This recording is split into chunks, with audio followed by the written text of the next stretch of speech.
Have a good day, no matter what they say. The sun is shining down on me, birds are singing praise. I'm about to have a good day, in every single way. The God who made the universe knows me by my name, so it's a good day. Baby in my arms, walking through the neighborhood, living in the present, I woulda, shoulda, or coulda. I remember back when I was low as a rug. Now I'm standing up, look at what my father does, turning all things new, gray skies blue. Hear the church say, won't he do it? I know he's got. What up? What up, everybody? Happy Wednesday. This is the In Off the Bench podcast. I'm your host, Daniel Ball, and I'm joined as always by my co-hosts, my partner in crime, my brother from another mother, Jim Cross. Jim, tonight we got a good one. We're talking to Jada Mangahas from Arizona State. She's going to talk to us about what it's like living out there on the West Coast. Is it the best coast? What's life like in the party town? From what I hear, it's a party town in Arizona State, but when we're talking gymnastics, it's about laser focus. So we're going to get her story. I'm But excited about the journey. If you notice those videos, I did them year to year. That first one, hey man, you would talk about just the experience that she got, but you can even see it. She was young. yeah, I mean, it's been a journey. I mean, we're talking degrees and stuff like that. Like we're talking big time with Jada here tonight. This isn't for little kids. This is for the grown-ups now. But with that, before Jada joins us, we got to plug our sponsors, the best sponsors in the land, the ones that help us keep this thing going and growing the game each and every day. We got Old Dominick Distillery, experience 150 years of tradition in the heart of downtown Memphis. From bourbon to vodka, whiskey to gin, Old Dominick's got you covered. Stop in today for a tour or to pick up your favorite bottle. Chinook Cedary. Whether you're on the field or in the boardroom signing deals, Chinook helps you get the job done. 8 flavors, mild to wild. I'm telling you, they got the best seeds in the game. Go to your local grocery store, convenience store, gas station, and go to the snack aisle and pick up the best seeds, the blue bag, the Chinook seeds. And finally, Jesus One Apparel. Take a bold step in faith by living and embodying the message of John 16:33. Jesus won, and Jim, he continues to win each and every day, brother. With that, we can pay some bills and keep the lights on and keep this thing moving and growing the game. But we got to get to the biggest interview in podcasting this week. Arizona State gymnast Jada Mangahas. Jada, what up? What up? How we doing tonight? Good. Thanks for having me. You know, it's funny you talk about paying the bills, Daniel. My water actually went off today. You know, I had surgery, Jada, and so I'm just not on my game. I haven't left the house. Today was the first time I left in a week. And anyway, the water got turned off because I just haven't been paying attention. And of course, my daughter's home from college. She needs to take a shower when she gets home from the gym, and I'm public enemy number one. So I only say that story because Daniel talks about paying the bills. I just haven't been doing well this week. You need to tell her to stay at school and get that. Well, she had a water. legitimate reason to come home. She scheduled a doctor's appointment and a dentist appointment that she needed to get done. And they still keeping her braces on her. You know, she's 19, had them on for like 5 years. It feels like. I feel bad for her. Hey, she got it. I don't know who she's going to, but don't go to that person. That's a long time. It is. Well, it'll be worth it in the long run. So, but you know, Jada, I was thinking of what I wanted to do for icebreakers, and I feel like the best conversations we've had with the gymnasts, Daniel, is when we talk about what was the most recent movie you went and saw at a theater, because we've gotten some crazy answers which have led to some good conversations. So, what was the last movie you saw in a theater? If I'm going to be honest, I went for a second time to watch Wicked. Okay. Well, that is a legitimate movie. We've had some bad movies. I've heard good. My wife went and saw it. So good that you went and saw it twice, huh? Yeah. The thing is, though, is every other person like on my team and in this area doesn't like it. So I'm that musical freak, I guess, in this scenario. So I don't know. I thought it was great, but I guess it doesn't. Did you find yourself singing along the second time because you knew the words? Embarrassingly, yeah. Like I went the first time to see it with my family, and like I just was hooked after that, I guess. And that's kind of the like nerd side of me, I guess. I really like musicals. I mean, So I got really your into friends are music. mad. Your friends are mad because they can't defy gravity like you. That's it. That's a good way to put it. Yeah. All right. The other one I got is, what was the last one you've watched, period, no matter where it was? Oh gosh, I don't even remember. That means you're taking care of your sports and your academics. Yeah. No, it's because I'm spending too much time on my phone. That's the problem. I don't know, honestly. I think the last time I watched a movie was that movie in the theater, so I can't even remember before that. I would say probably some random like cartoon movie, because those are always like the comfort movies. Like if I want to put on a movie at night when I'm bored, like it's gonna be some random like Cloudy with a Chance of Meatballs, or one of those super random ones that like hit your childhood like really good. I'm with that. Like that's what we do around here. If we're all going to watch a movie together, it has to be something animated.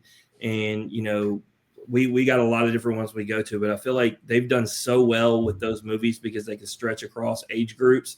That it's just the way to go.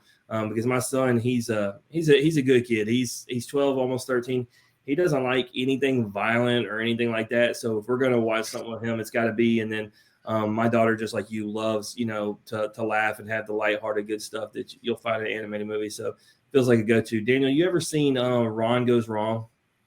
No, you're talking to the wrong dude. I don't watch no movies, man. No movies. You ain't seen that, Jada? You seen that movie? No, I've never seen it. Okay, so we watched it the other day. Kid, it's a day and age. I felt like it was definitely a play on what we got on. You were just talking about your phone, Jada, but in this case, everybody's got a Bebot, a little robot that goes around with them, and you basically, that's how you communicate with everybody else. So it's like the phone. Like nobody actually talks to each other anymore. You're all about friends, followers, all that stuff or whatever. But his got a little glitch in it, and it's pretty unique. But I say that to tell y'all and all the listeners, if you haven't seen it, I promise it was one of the best movies I've ever seen. Kids or not, like it had all the feels, all the laughs. Check it out. Okay, where can I watch it at? I believe Disney Plus. I don't know if it's actually a Disney movie, but that's what we watched it on. Okay, perfect. I'm down. I always need something new to watch. Ronnie. You got to find time to watch some TV in your life, man. I know. It's not that I don't have free time. It's that I scroll instead of watching movies. Here's the problem with me. I'm invested in too many shows to sit down and watch a movie. So like, if I'm going to spend 2 hours on a movie, I would rather spend that on a couple shows. Yeah, he would have been watching Survivor right before the show. One day my guy's going to be on Survivor. We've had multiple guests who were on Survivor, on Big Brother, but one day our host here, he's going to find his way on that island. I would love that. Tonight was a good episode, but it's not about Survivor. It's not about any TV. It's about you, Jada. It's about gymnastics. But before we get into all that, Allentown, Pennsylvania, that's home for you? Yeah. I just want to make sure that wasn't a typo, because when you look at the Arizona State roster and then you see hometown Allentown, Pennsylvania, I was like, it's a long way. It's a long way. Definitely. Let me ask you this. What's it like growing up in Pennsylvania?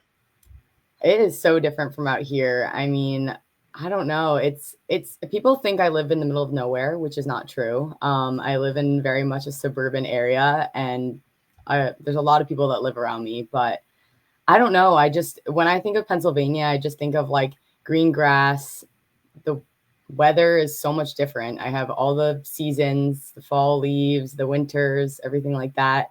And I just think of like going to the park and like hanging out with friends and just doing things outside. And I feel like it's so different from here, and such like a culture switch too. Like I feel like, because back home there's so much Amish culture and things like that in Pennsylvania. So it's just so different from here. But I got a lot of sports. I know that. Yeah. That's true too. I'm in the middle of every Philly fan you've ever met. So definitely a Philly fandom out there. So if you don't like sports, then they don't like you. So that's kind of how it is. I love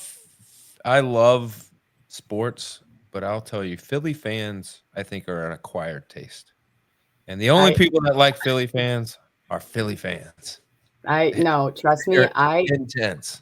I agree with you. Like because I'm not someone who really watches sports in general. Like I know that's terrible to say because I do sports, but I don't watch football on a regular basis or anything like that. But I have to be a Philly fan because if not, then all of my friends and my family will be mad at me. So I can't have that. Yeah. But I agree with you. They're on another level for real. I mean, they got something for you no matter what. Like you talking about football or baseball or hockey. Like, I mean, there's something it feels like for everyone. Yeah, exactly. Definitely. If I went to Allentown, what's the one thing that you would suggest I do or experience? Oh, man. In Allentown itself, that city in its own doesn't have a lot. There's a lot around. But I would say if you're going to go to Pennsylvania in general, you have to go to Wawa. That's my one thing that you have to educate us. We both got that. I know what Wawa is. Wawa, okay. Wawa's a gas station. Great. Wawa is better than Buc-ee's. Stop, man. I'll end this episode right now. Have you been to both? No, but I'm not hearing it. I'm not hearing it. No, so I've never been to Buc-ee's, but I grew up on Wawa. And when I tell people out here that it's a gas station, they look at me like I'm crazy. They're like Circle K, like, is that the same thing? I'm like, no, you don't understand. It's like its own like oasis. Like you could go get dinner there, breakfast, you can get a snack, you can get a milkshake. Like the world is your oyster there. But some people, it's one of those things, it's a love-hate. I feel like there's no in between. Like my wife doesn't care for me and my son love them. Like people either love them or they hate them. I mean, Wawa is an experience. Well, that's the way Buc-ee's is, and you said it was overrated, and I don't even think you've been there. I'll tell you exactly what I said. I said it was overrated, and it was a glorified truck stop. Look here, Buc-ee's carries Chinook seeds. Does Wawa?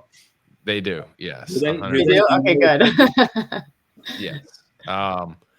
So family, what's family like? Obviously, you talk about, Pennsylvania being a lot different, but with family, you got brothers, sisters, mom, dad. What's the tree look like?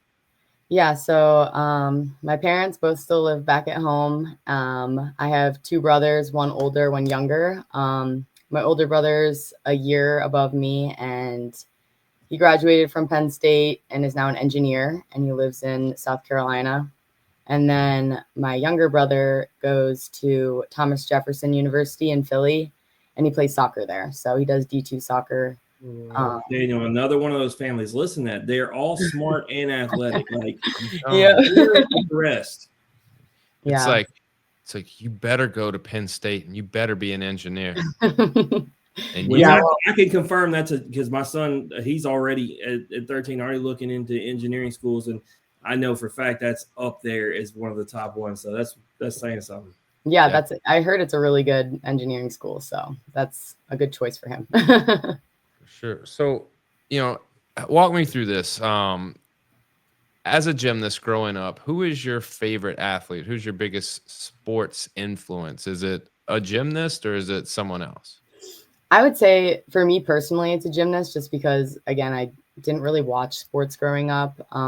So, I mean, when I was really young, definitely in the era of like Shawn Johnson and Nastia Liukin, I watched every like elite competition when I was little. So all those girls really like caught my eye and like inspired me. But even in my own gym, like I went to Parkettes, and it's one of the more well-known gyms back in the day for kind of producing Olympians and things like that. So a lot of the girls that I like practice alongside were like huge inspirations for me.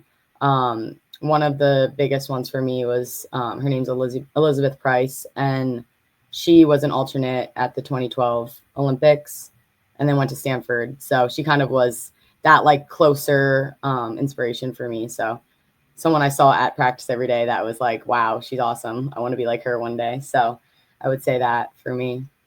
That's definitely, a great, person to look up to. I mean, it's one thing to idolize these professional athletes, and you can only see them on TV. It makes them larger than life. It makes it almost, well, I don't know exactly what they do. They're good, but like, what do they do to become so good? this young lady, you watch and you see her every single day, so you know exactly what is going into the end product of her being so good. And that's a great way to look at it, because now you go, all right, if I want to be that good, I know exactly what I have to do, and here's what I gotta eat, sleep, breathe, and live in this gym, and I've got to do X, Y, and Z. And if I'm not doing things to make that happen, like, I can't expect to be at that level. So being able to see it is definitely a positive, and I can see why you had her as an influence. Daniel, I'll tell you, I was reading an article on Jada, and she would be only the second, if I read it right, would be the second like late bloomer that didn't start gymnastics when she was like 2. So to get to the level she is, she had to put in the work. How old were you when you started? I honestly don't know. I was pretty young, actually. I think I was like 3 or 4. The article said that you had done a mommy and me class at like 8 years old or something. They must have typoed it. They must have typoed it. Yeah, no, I was definitely young, but I would say, like, even when I was young, like, there were so many girls that had that natural talent, and they were like, boom, like, gymnast body, gymnast, like, they were flexible, they were this, they were that, and just like had that automatic. And I just felt like I never did. Like, that was not me. So I think, like, even looking up to people in my own gym was like huge for me, because I was like, okay, like, maybe they didn't start off the way, like, they didn't start off the way I did, or maybe they did, but like they got there. So like maybe I can still do it, because Jada, question, I've never asked this before. While you're saying that, it's making me think. So a lot of times the best baseball player at 14 may not even be close to the best player at 18. Like it changes. Mm-hmm. Is it the same way in gymnastics, or is it usually the person who's good when you're younger is still the person good when you're later? I think it all depends. I think a lot of times what I've seen growing up is that, even if you're a superstar young, that doesn't mean that it's going to transfer, because for gymnastics, a lot of times, like, when you go through those growth spurts, that's where your gymnastics really changes. Like, I grew a lot in like middle school. So I had all the growing pains, like severs, Oscar slaughters, all those things. And that like made it so much harder to do gymnastics. Plus the fact that I got really tall. Like, I'm not really, really tall. I'm like 5'6", but for a gymnast, that's pretty tall. Yeah. So like, you pretty much have to relearn all of your skills, because now you're tall. Now you like, it takes a lot more effort to do your gymnastics, I'd say. So I think for some people, that part of it becomes really difficult, or even the pain itself becomes difficult. So a lot of times it's hard to either push through that or kind of get to the high level that you want to be when you maybe can't push past that like hard point in your career, I guess. I'm glad I asked, because that's an explanation that we've never had before. And now I can kind of picture it and then understand it as you're going through all that. And as far as the height, yeah, I think Shea Campbell's the only one we've had, Daniel, that's taller or that tall.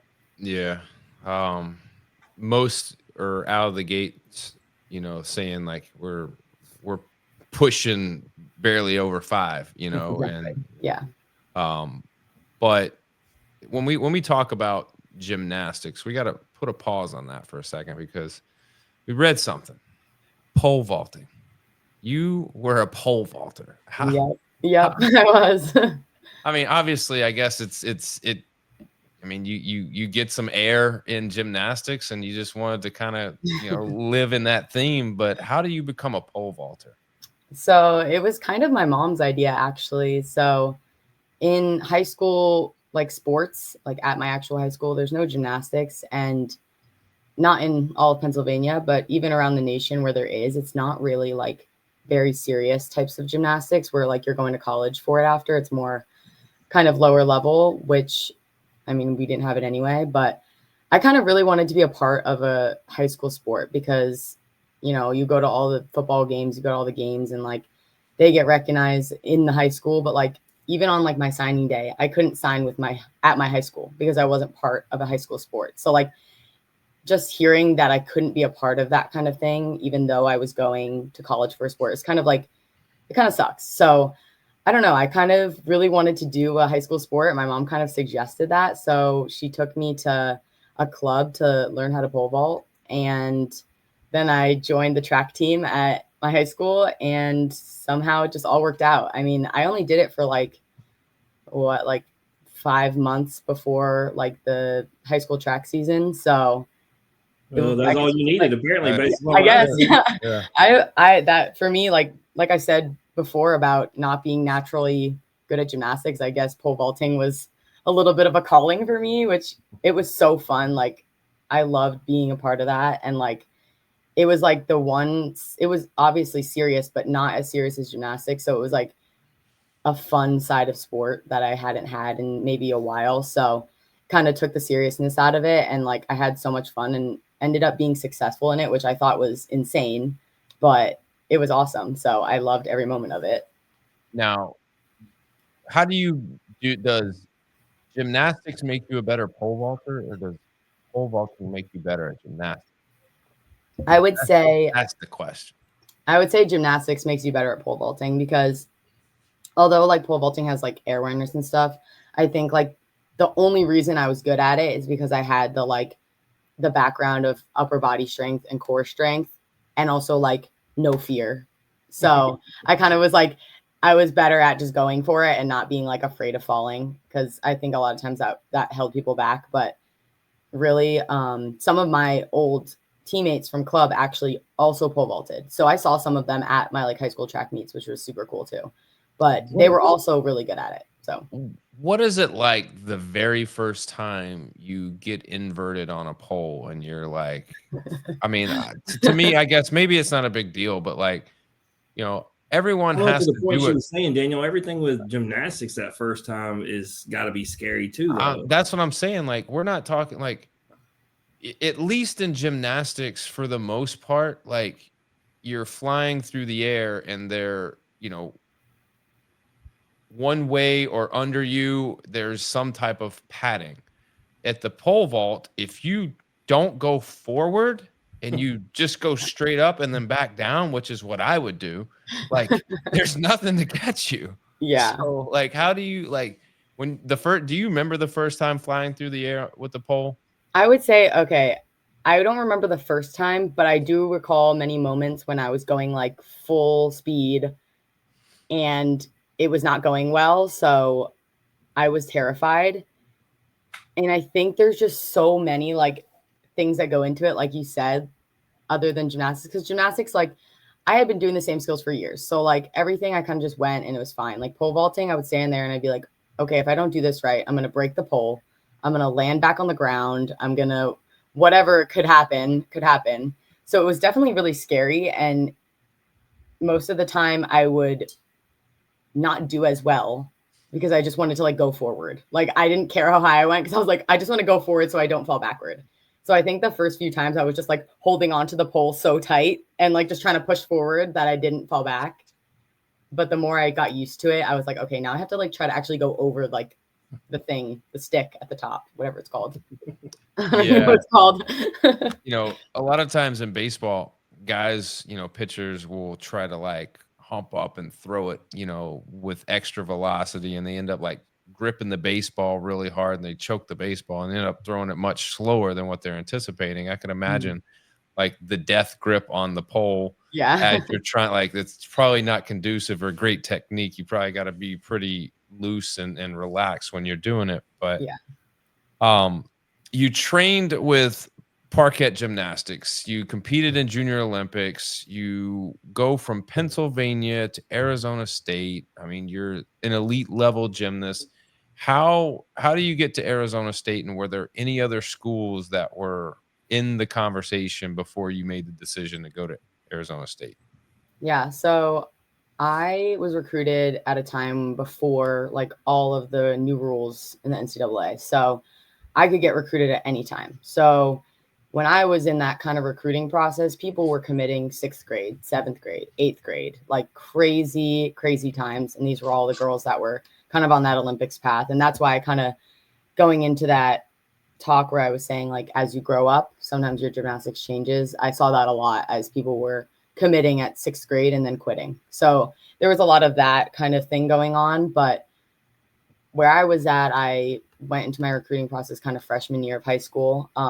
I had an old teammate, Ashley Safransky. She went to Arizona State also, and her sister went to LSU and then transferred to ASU. So they were both there at the same time. So they were both there like 4 or 5 years before I went to college. So they kind of had the experience there. They also were coached by my head coach. So they kind of would come back to the gym in the winters and the summers and tell me all about it. And they kind of influenced me to reach out and kind of see what ASU was all about. And in that conversation, I was kind of talking to, I had a few other schools I was speaking to. A lot of them were saying, hey, we don't have scholarships left. And I was like, I'm in 9th grade. How do you not have scholarships left? But that was just what was happening at the time. So the two serious schools I really went into are ASU and Penn State. Went to visits on both of those, and I only got one offer from ASU, technically, because I took it not right when they offered it, but pretty soon after. And Penn State was kind of something that might have happened, but I wasn't really going to take the chance because I loved ASU, and it was a really cool experience going out there and just seeing Arizona. Like, I'd only been there like once or twice before, but I'd never been on campus, and it was so cool. And I was like, wow, this is amazing. And they're offering me a full ride scholarship. Like, no way I'm not going to take this. So although I was really young and like committing to move across the country at 14 years old, I was like, I'm going to take my chances because this is like an amazing opportunity. And like, I didn't think I would get this far. So like, if it's my dream, I'm going to take it. So that's kind of the gist of how far I went with that. But yeah. I mean, I think it absolutely worked out. We're obviously going to get into everything across your college career, but, you know, just the growth of that school, that team, how you've been a part of, you know, every step of the way. But I got to ask right out the gate, because we've talked about that move, you know, to there. Like, I'm picturing you getting there and it being like blistering hot, something you're not used to. Like, was it like that? Yeah. So my freshman year was COVID year. So I usually freshmen in sports would move in like June, July. So I moved in August, and that in Arizona is like the worst month for weather. Like July, August are the worst because it's so hot. So the day I moved in, it was, I think, 117 degrees. And they can say that's dry heat, but heat is heat. No. Yeah. Like, yeah, it's I've seen comparable heat feelings in like Florida and stuff, but it is still extremely hot.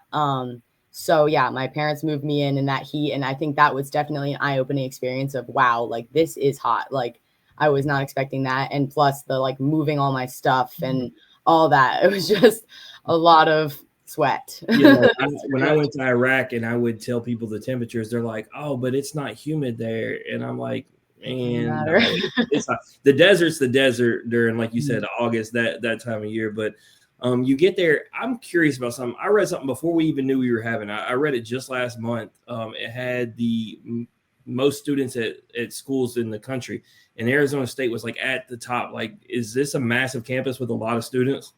Yeah. So ASU, I think there's multiple campuses. So I've been to obviously the Tempe campus, and then there's a downtown Phoenix one, but I believe there's two other ones too that are like 30 minutes away, but they're smaller. So really, it's not really holding that many people, but yeah, there's a lot of people, and the campus is pretty large. I've really only been to like half of it, if I'm going to be honest, because all my classes were kind of in the same area for the 4 years I was here. So yeah, before you leave, just take a drive around, check out. I really should like tour my own campus, right? But yeah, it's huge, and like the amount of people walking to class every day it's crazy. But I mean, they do a good job at like keeping it pretty sane. So yeah, no doubt. So before we get into everything about you, I want to, you know, because we don't get to see, they don't show before it was the Pac-12 network, obviously now in the Big 12. We're in SEC country where everything's shown just, you know, there. So we don't get to see as much. So I don't get to learn as much about your coaching staff. You know, talk to me about, you know, Coach Santos and that coaching staff and just how great they've been with you. Yeah. So I've actually had a coaching switch almost every year that I've been here. Wow. Not head coach, but Jay Santos has been my head coach for all 5 years, and he is honestly like one of the best coaches I've ever had. When I tell you, I was not even close to what my gymnastics looks like now. When I got here, not even close. He really took the time, like my freshman year, to take my like potential. I say potential because it really was, and like help me bloom with it, because I don't know what it is about his coaching, but somehow everything clicked. And now I feel like I'm a whole different person, and my gymnastics is so much easier, even after 5 years. So he really does take the time to help us really grow even in college, because like a lot of times I feel like people on the outside might not think that we learn things in college. We just kind of perfect them. But like for me, I really relearned like most of my skills, and it's really because of him. So I really praise him for that. And also like he's always been so great with kind of dealing with these adversities through the years. Like all the coaching changes have been just different every year, and he's always like stuck with us, and he's just great at that like emotional side of it too. Like, I mean, we're a group of 20 girls, you know, things can get very emotional at times, and I think he does such a good job at like kind of learning us and learning what we need. So he's honestly been the best support and a great leader to all of us. And it's great to see how he's grown with us the last like 5 years too. And he really did switch the program. I mean, I'm sure you've heard this if you look him up at all, but before like he got here, I think the team was very, very far down in the rankings. I don't know the number, but very far down. And when he got here, he brought us up to the top 25, and we've been pretty much there the last. I was looking through your whole career of the team scores, and stats don't lie. I mean, the constant improvement and then consistency in the scoring. And so, yeah, when you're talking about scoring 194s to then scoring 196, 197s every single week, it speaks to the growth of that team, what he's obviously teaching y'all. And obviously a lot of, you know, big marquee wins. Like I had it wrote down, like, you know, obviously UCLA at Utah, at Arizona, like y'all have done a lot, you know, underneath them. So it's really cool to see. And like I was saying about you, like it feels like you've been a part of that whole process. So, you know, they might hang your banner in the day. But Daniel, she did not get, you know, when we talk about being a freshman, getting the opportunity, she didn't get done any favors, Daniel. At Oklahoma was her first meet as a freshman. Obviously, you made an immediate impact, you know, on vault and floor. But we've had 13 Oklahoma girls. We're very familiar. In the 4 years I've watched, I'm very familiar with how good they are. So how intimidating is it to go into Norman for your first meet as a freshman and compete 2 events? Honestly, it was like, I don't even think that I had a thought in my brain the whole meet. Like now it's so far away and everything's like so different, but I was just terrified. Like honestly, like not only the most intimidating team in the NCAA, but my first ever time saluting in college, like so many thoughts running through my brain, and like can't believe that I'm even in the arena with Oklahoma. Like, you know, they're such a great team. So just that in general makes it so scary. But being a freshman and being like, okay, you're first up on vault, go ahead. And I'm like, okay, here we go. So I think honestly, I was just like, okay, just try your best. Like, just do your best. Don't have any expectations, because, you know, it's your first meet. I want to find the footage of the whole meet, but I started thinking to myself, and you know, that one came from your freshman year, but it wasn't there. But I was thinking, because you're a grad student, Daniel, you know, picture our other guest, her and a young Audrey Davis, dude, like 5 years ago. It would have been crazy. Yeah. I think they have that on YouTube actually, because we always rewatch that one. So I think it's on YouTube still. Well, I have to go check that. But when I was talking about scores tell the story, Daniel, check this out. They scored a 194.725.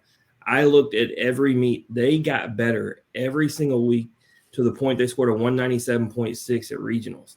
Like, talking about a team growing together throughout the season. You know, we feel like freshman year, for no matter what the sport is the most impactful. You learn the most, you take in the most. So for you to be a part of a team that grew like that, just, you know, how awesome was it? What was the most important thing you feel like you learned? I feel like that year was definitely a year where our team was young. We had so many, my class itself was 7 people. The sophomores were 6 people, I believe. So that year it was a lot of us just kind of thrown into lineups, and we had to learn and grow through that year by just being given experiences. So just competing every week, I feel like I learned from my upperclassmen and even the sophomores that had experience from the year before. And I think just having those experiences together and growing together in that, okay, this might be new to some of us, but like as the year goes on, like we're gaining that experience, and together we can make those improvements, because it wasn't like our team was bad from the beginning. It wasn't that. It was, you know, maybe some underexperience and maybe some newbies, and just shaking those like jitters off the first few meets. And then as we went on, like it was really cool to see, like, when we got that 197.6 at the end of the year, like that was our full potential. And so I think seeing that at the end of the year, like, made us think like, wow, our team is like top tier. Like, it made us, like, I think we were neck and neck with LSU that year at that regional, if I remember. I mean, when you put up a score like that and you don't make the top two, it tells you the other two are definitely on, because obviously, and 197.6 is usually good enough to get you there.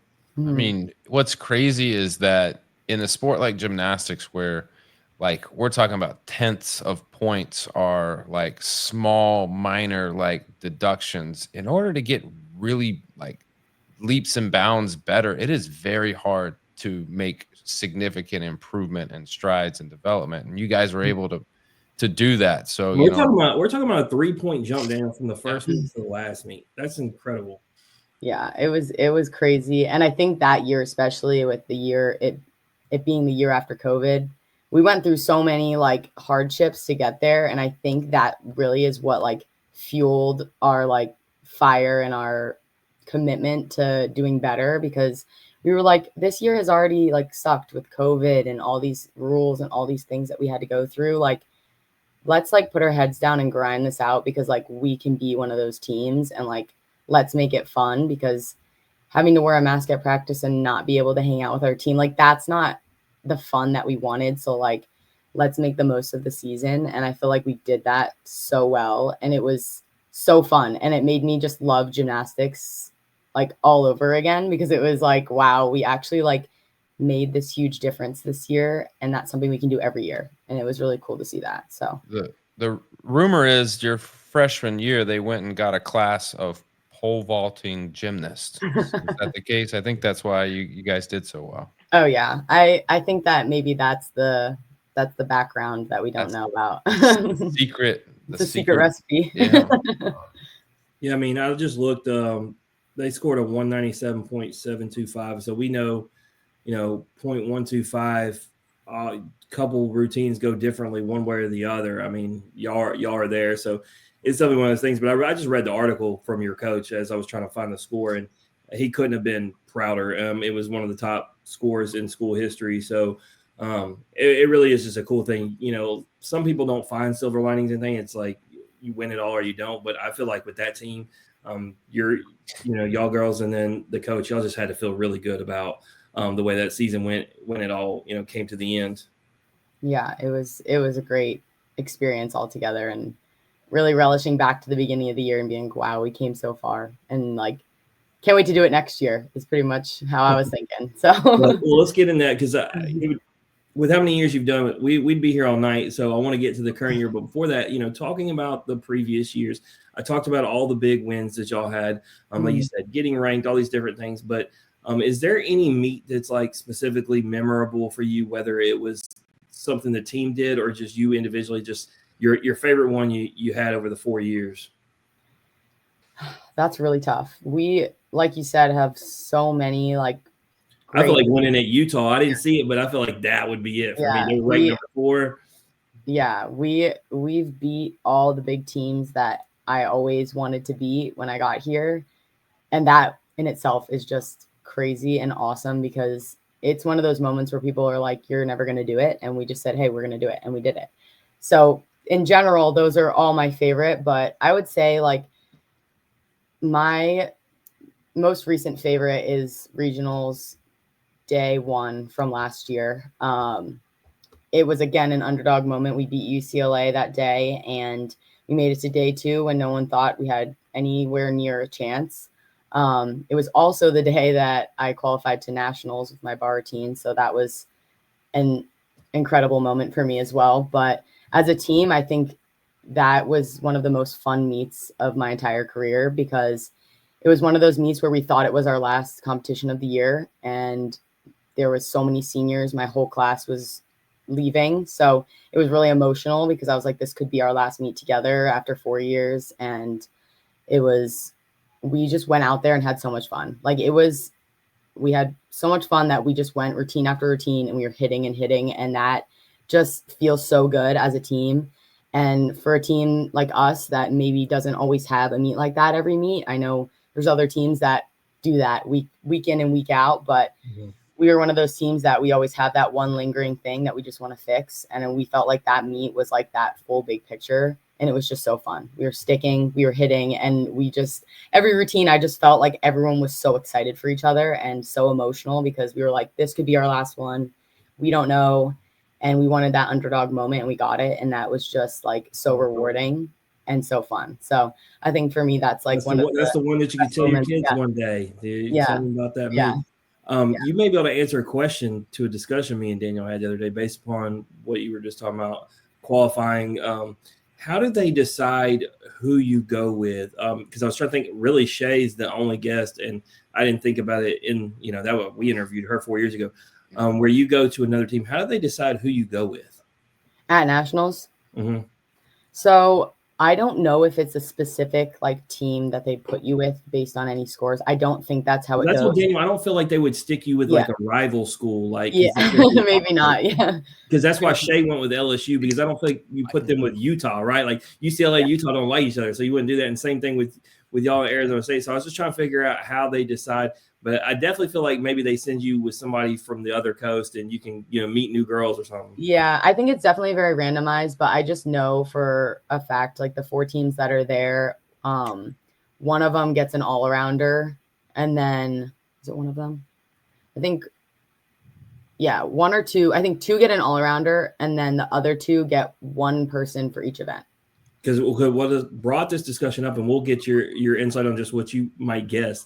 I wasn't even planning on talking about this, but we were talking about Jade Carey. If Oregon State doesn't, qualify, who's going to get her?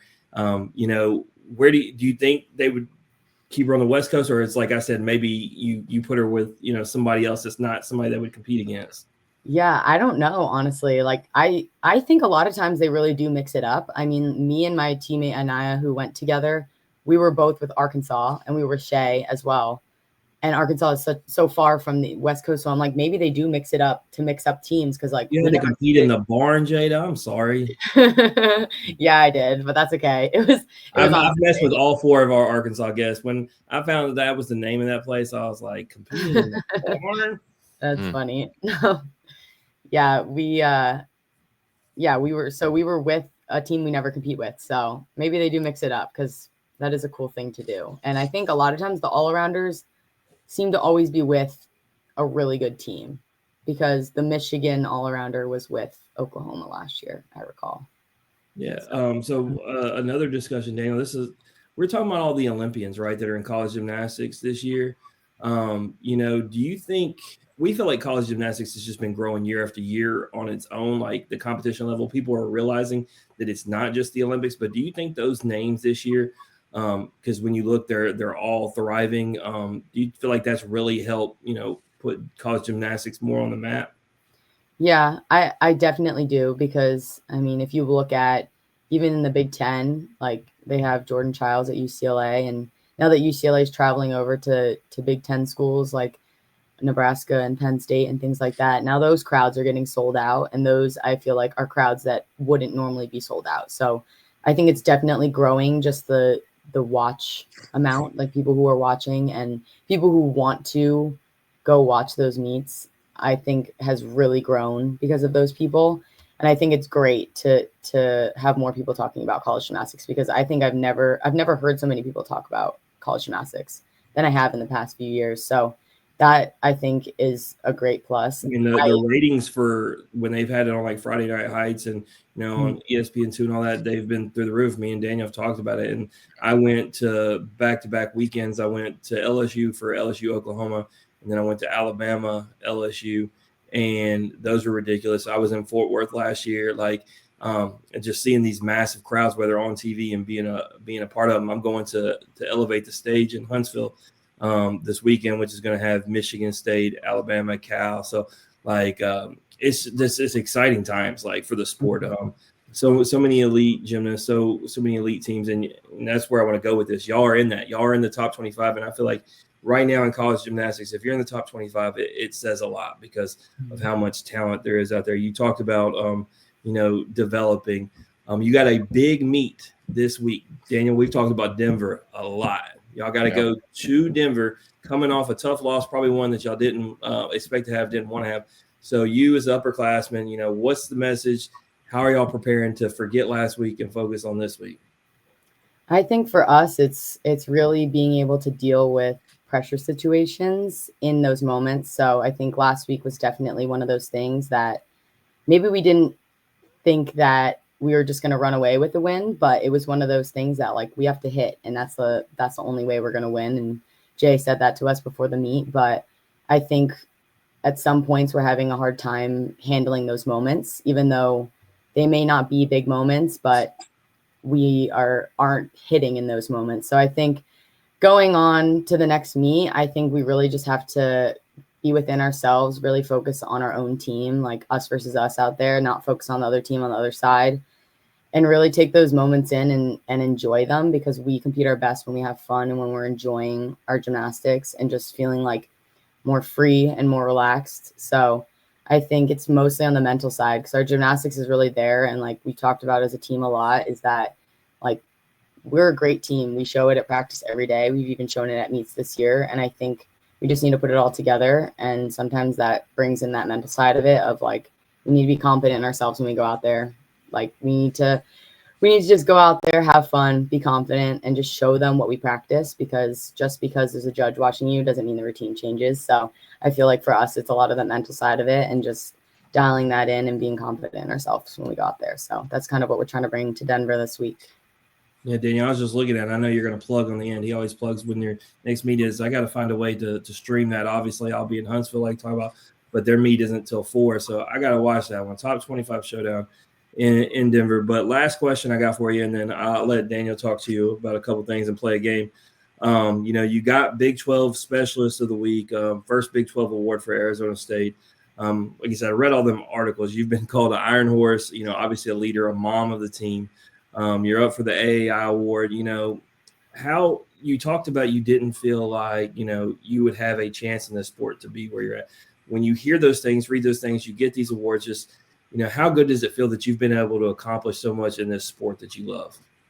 Yeah, I feel like I've been hearing a lot of that recently as kind of my career comes to an end, and being able to get these awards right at the end. Like I've honestly been in awe of the fact that my name is even on that AAI list. And it kind of just makes me reflect back, like you said, on those beginning years. And I just like can't believe it still. I think back and I'm like, wow, I can't believe I accomplished this goal. Like my biggest goal was college gymnastics. And now throughout the years, I've had so many goals, and I think I've pushed through so many tough practices and had to go through a lot of adversity, a lot of dedication had to go into it. And I think now on the other side of it, I'm just like really proud of myself, and kind of, I can only really remember the good times now, but I know that I went through so many tough days, and honestly, I wouldn't have been able to do it with all the teammates that I had the last 4 years. Like, especially my class, like they were really my people, and like we grew together, like you said, even through scores, we grew. And just being in those moments with them is like, they were my motivation. And I think having such a close group of friends and a close group of teammates on our team, like ASU has such a good culture with that. I think that's really helped me get to where I am, because like I would never have been confident myself if I didn't have the girl standing next to me telling me I got this. Like that's what I love about gymnastics. It's so like, it's individual, but you have so many people like cheering you on throughout. So I feel like that was such a big part of my career, and I really owe it to so many people for all the things that I've kind of accomplished. But I honestly can't believe a lot of these things have happened to me. So I think all in all, I'm just like proud of myself, and I'm like, wow, I thought I was just some random girl that went to ASU, and now I feel like I'm getting these nominees for things that I never thought I'd be a part of. So it's a really cool. You're up there with the best of the best. That makes you the best of the best. There's no other way to see that. Yeah. Would the icing on the cake is for you guys to make it to Fort Worth? Would that just put your career just over the top? Yeah, that honestly has been like the number one goal for every single year I've been here, and we've got damn close. But I think that would really just be the, like you said, the icing on the cake. That would just be, I wouldn't even know. I would have no words if that happened. Like Daniel, I need them to go into the Florida regional and knock them off since we don't like Florida. That'd be great. That'd be fantastic. But that would be Jada, insane. you talked about, as this chapter comes to a close, summa cum laude, Bachelor of Science in Science and Performance. What's the plan after you're done? What are you gonna do? Yeah, so I'm actually going to physical therapy school next fall. Let's go. Yeah, Let's go. Yeah, so that's literally been my dream since I was a little kid. So I'm so happy. But yeah, so that's my next step. I'm staying out in Arizona to go to NAU Phoenix. So I'll be out here studying for that and see where the next chapter takes me. So are you gonna practice out on the West Coast? Are you gonna stay that way, or are you gonna go back home? I don't know. I am just an East Coaster, like in my soul, in my heart. I'm just from the East Coast. Like I really want to go back there. Daniel will tell you to go to Florida. That's the best place. Don't know exactly where, but I'm up for Florida. Here's the ultimate business move. All right. You create, you become a PT, and then you have your own practice, and you set up shop right across the street from a gym. That's perfect. Like, I didn't even think of that. That is marketing 101, right? And buy a gym that's in Florida close to the beach. There you go. And like that's it, obviously, when you talk about your career as a gymnast, it's been elite. It has been over the top. It has been amazing. But being able to walk away from a university like Arizona State with a degree and know what the path is, like, what does that truly mean to you? It means a lot, because I feel like, everybody in college probably has the same experience, but you go into college, you have no idea what you're going to do with yourself. Like, I just told you, I've always wanted to be a physical therapist. I didn't know how to do that or what I needed to do and what classes I needed to take. I didn't know anything. So I think finally knowing that, like, not saying everything's perfect, but my future's kind of lined up for me right now. And like the path is right there. And I think that just like takes so much weight off my shoulders, because I feel like I can finish my career, and just knowing what the next step is like makes me feel really good. And it's exciting, because I think at this point, now that I've taken a 5th year, I'm ready to kind of move on to the next chapter. Not saying I won't miss gymnastics, but it won't be as much of a cutoff, because I got this extra year, and it's been more of a being grateful for gymnastics this year, and just getting that extra year has been like awesome. And I didn't expect to get it. So knowing that path is ready for me when I'm done is exciting. And I think that makes it easier to kind of close this chapter, because I'm very excited for the next one. So I think COVID was a pain, but when she ends up in Fort Worth because she got that extra year, she ain't gonna be mad about it. Not at all. Nope, not at all. When we hear stories like this, it makes us super proud. I know you're proud of yourself. I know your parents are proud. Obviously, given you still have some season left, so we want you guys to go far. Now don't get caught up in the PT dream just yet. I won't. Let's rock this out, because this weekend's going to be a good one. But before we let you bounce, we got to play a game. It's called This or That. It's a game that we play with every single guest. Okay. If you told us you weren't going to play, you'd be the first of over 500 people. No, I'm playing. I'm playing. All right. It's easy. I give you 2 options. We remember how we told you we have a lot of baseball players on the show, so the games that we come up with are very easy. So like I know you got this. I'm gonna give you. Okay, I'm not worried. Yeah, I'm gonna give you 2 options. You just pick one of the options. Just be decisive. Go with your head. Go with your heart. Go with your gut. Just pick one. Okay. Simple. Okay. Jim, this or that. Who's it brought to you by? I'm going with Jesus One Apparel. If you notice, my sling isn't on, Daniel, which the PTer might get upset with me. It just came on. I didn't want to block. I didn't want to block my hoodie. I had to put it on display. Just got it in today from Matt, so I wanted to display it. Daniel, we got Ole Miss is going to be done next week. We got Oklahoma done the week after. I told you these are going to go towards the things Luke Hill or Danielle Sievers or Faith Torres. After that, it'll be LSU. Like, it's not just getting the apparel, Daniel, but the money's going to go towards whatever outreach they set up. So one of the best partnerships. Who would have thought when we lost Memphis City Design that, you know, we would find somebody so quick? And on that note, Daniel, that's why I wanted to bring this up. We were like, who's going to make all our apparel? Because we lost Memphis City Design, like you're wearing. Well, just one, he told me, he was like, we'll make your stuff too. I bet. So we'll start getting those back out and cracking here soon. But a great partnership on top of Chinook, Old Dominic, Bell Smith, Athletic Collection, all those. Truly blessed. But Jada, the time has come. Let's get to the game. All right. First question out the gate. Are you an early bird or a night owl? Early bird. Early bird. What time do you get up on a typical day?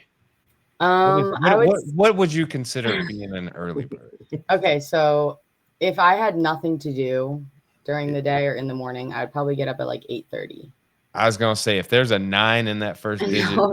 No, but what if I work at a physical therapy office and my shift starts at 6 a.m. So right now I only work once a week, but in the fall I worked 3 days a week, 6 a.m. It's basically early bird. If on that day that you have to work, if you roll right out of bed and you have no problem, then you're early bird. Is the way I see it. Yeah, no, I got used to it and I honestly enjoyed it by the end. I don't know how, but this guy, you talk about 6 in the morning. This guy works out at 5:30 a.m. He's crazy. Yeah, that's my time. I don't know if I'll keep doing it, but look, that's life for me. Like that's he's got young kids. He's got to do it while they're asleep. That's true. Yeah, you got to do it when it's quiet. Yep. All right. Better food, Pennsylvania or Arizona? Pennsylvania, 100%. What's your favorite food?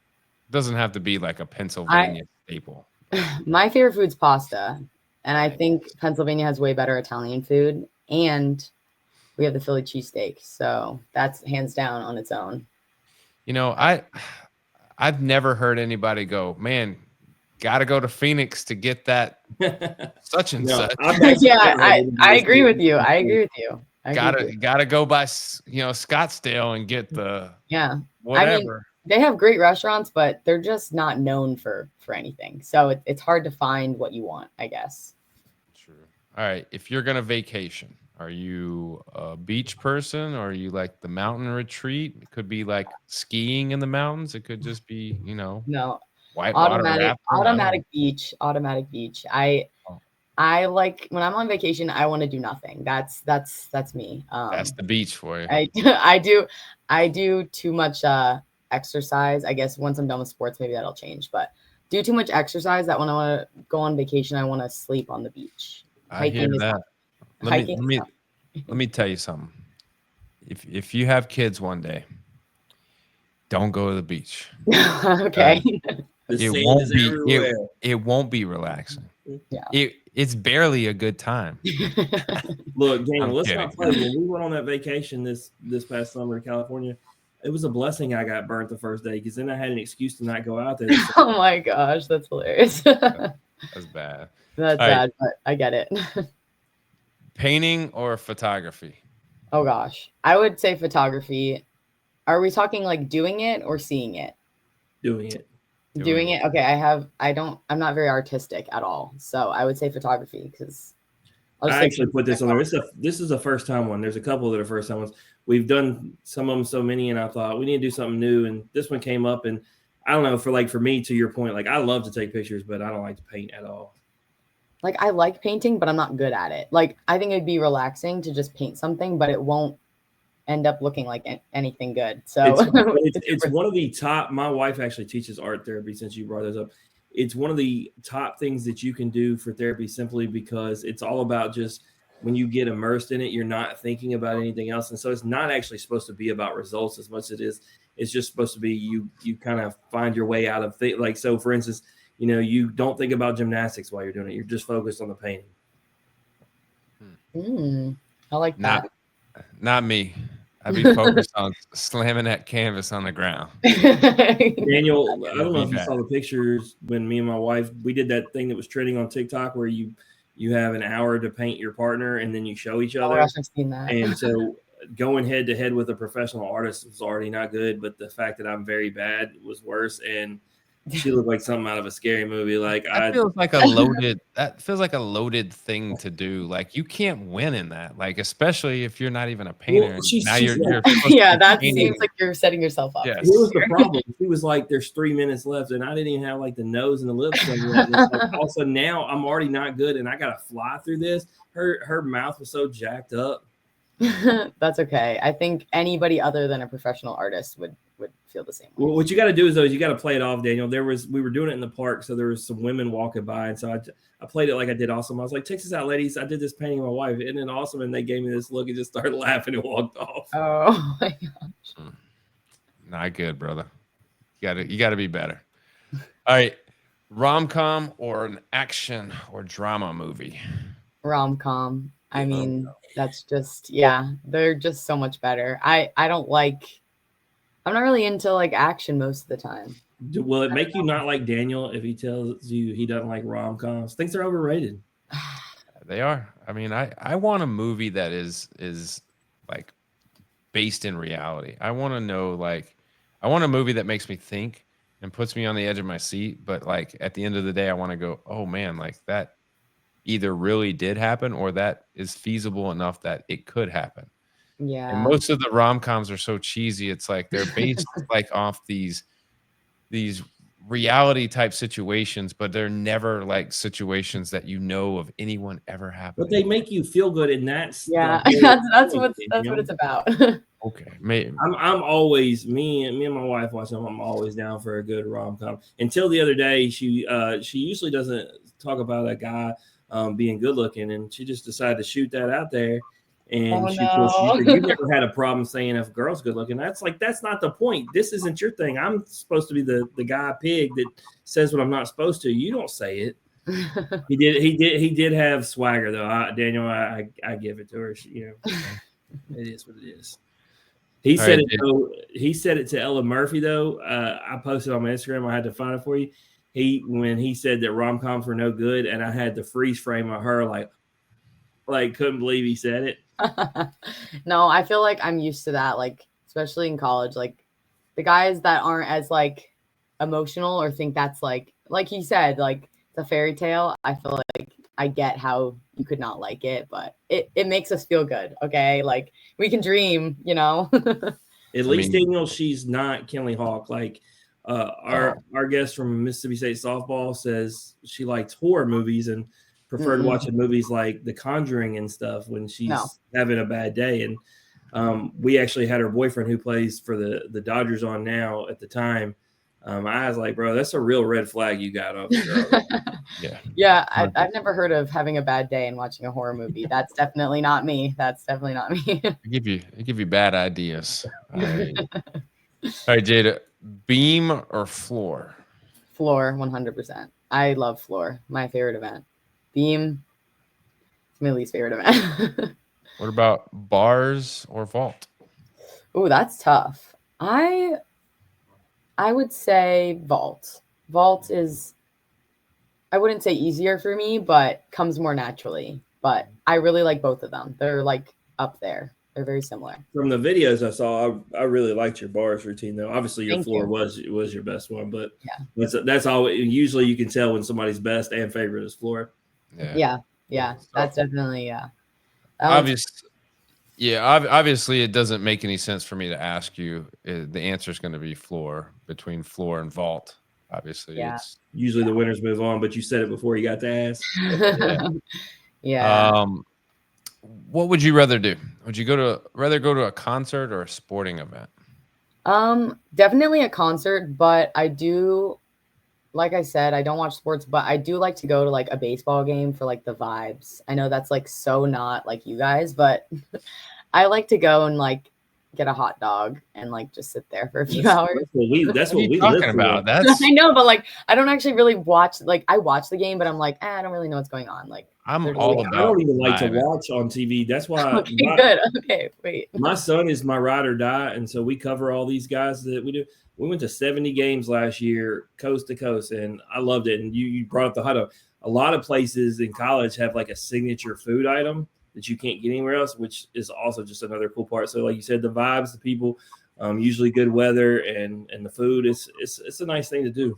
Yeah, baseball's catch me definitely a sport I'll do. Y'all got a pretty good baseball team. Yeah. You need to go out there and watch. I know. I was actually looking at their schedule. I was like, maybe I'll pop out to one soon because our season's like a little slower at the end of the year. So, but catch me vibing hard at baseball. I like to just living my best life. You should Exactly. see where he coached in Tampa. Okay, I go down there to visit him. He's coaching University of Tampa. Forget winning the national championship. That means nothing to me compared to the view he had. It looked like it wasn't even real. Like you look off into this majestic sunset and you got skyscrapers on one side and you got the ocean on the other. I'm like, this ain't even real. And I was like, no wonder you love this job. Yeah, I mean, I've heard a lot of good things about different stadiums around the world. Like they look super cool, but you know, it can't beat Arizona sunset. So one of the one that's number one on my bucket list is in your home state. I want to go to Pittsburgh, PNC, because that view is breathtaking. Oh yeah, I've heard about that one. I heard there's nothing else to do other than go to the yeah. Pittsburgh. Well, they have good food there. I think Pittsburgh has good food. Food and baseball. Sign me up. Food and baseball, yeah. I'm in. All right, Jada. Last question before you get out of here. This is a big one. All right. Let's say I came to you and I had this briefcase. All right, and it's full of crispy $100 bills, and then you add it all up, and it's $10 million. I said, Jada, you can have this, or you can have a national championship this year. What do you? Oh, what do you think? I'm denying the $10 million. I'm sorry.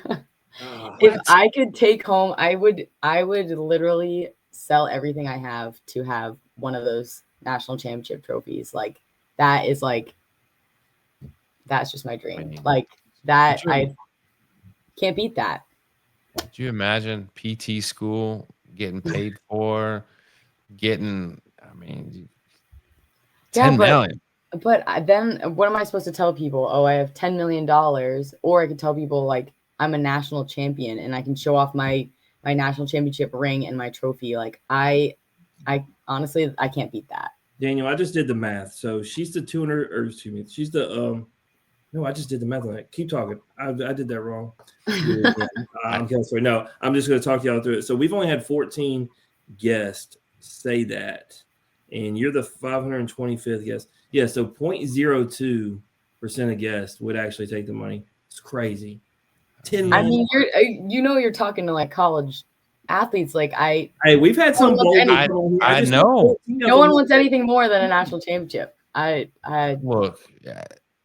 Reagan Rutherford, who did it from Texas volleyball, she said money, and she won the national championship, and so rephrased it and said, well, you'd have to give up the one you had. And she said, I know that volleyball is going to end for me one day. Give me $10 million. Yeah, I guess that's true.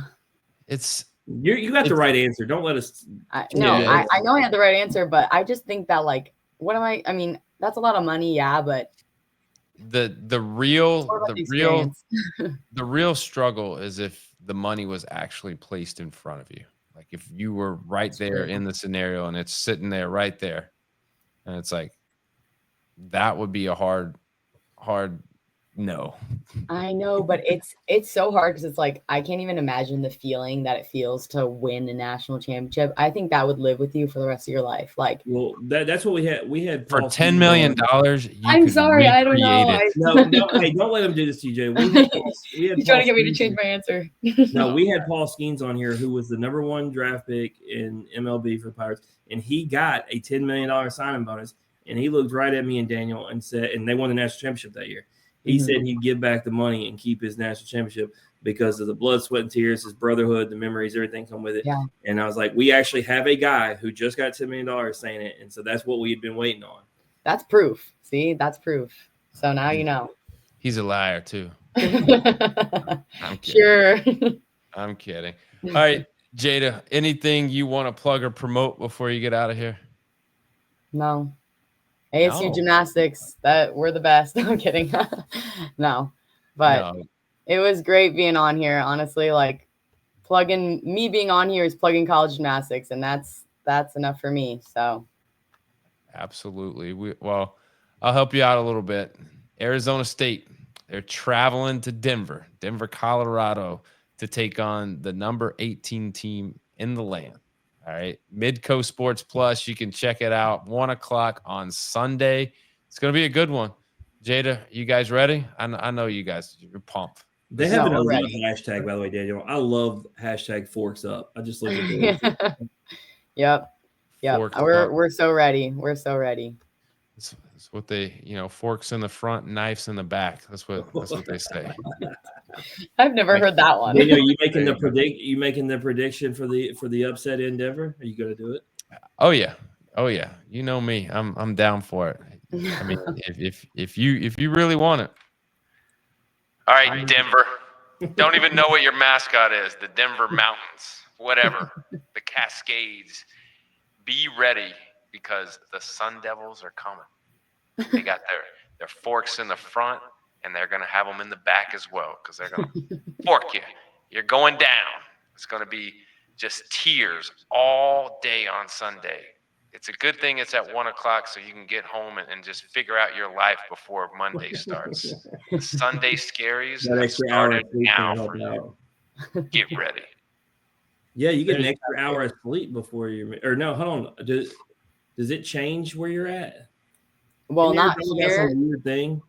Yeah, Arizona doesn't change, but we'll be in Denver when it changes. So, what is it? We lose an hour of sleep. No, you gain one.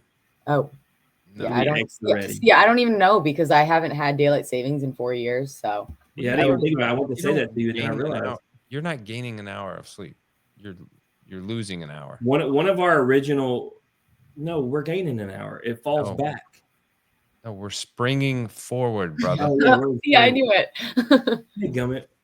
What am I thinking? Okay, so anyway, let me get to what I was saying. Then you get in the show. Our other host that's been a part of us, he actually did a whole rant on Facebook yesterday saying that he would like to eliminate this officially. And apparently, through his research, there is like people that are pretty big deal trying to abolish and eliminate daylight savings time. So maybe one day soon. Maybe you'll all be like us. We'll see. All right, Jada, I appreciate you joining us. We wish you a safe, successful, happy, injury-free rest of the season. And, we'll see you in Fort Worth. Definitely. So be ready. Awesome. Thank you so much. Thanks for having me.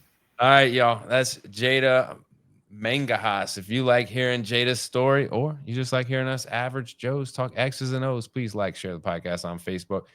Retweet us. Psych. We don't do Twitter anymore for all y'all trolls out there. But you can go to YouTube. You can hit like. You can hit subscribe. You can hit notifications. That way you're one of the first to know when new content is dropped because new content is being dropped every single day. Jim, it's been a big week. What's left? We got Barry Harrison from Texas A&M tomorrow. Then next week we got Troy Wansing from Texas A&M. So back-to-back, got Kenzie Eastep, the #1 commit in the nation, high school, just won the Nastia Lucan Cup going to Oklahoma. And then we will have Marcus Phillips from Tennessee and Connor Spencer from Ole Miss. So not only did we have a 5-episode this week, we're going to follow up with a 4-episode next week. Big time. So continue with us this week. Some more good episodes are coming your way. And next week, it's a lot more of the same. So stay with us. Check us out then. As always, remember, strong body, sharp minds, grit and grind all the time. We're out.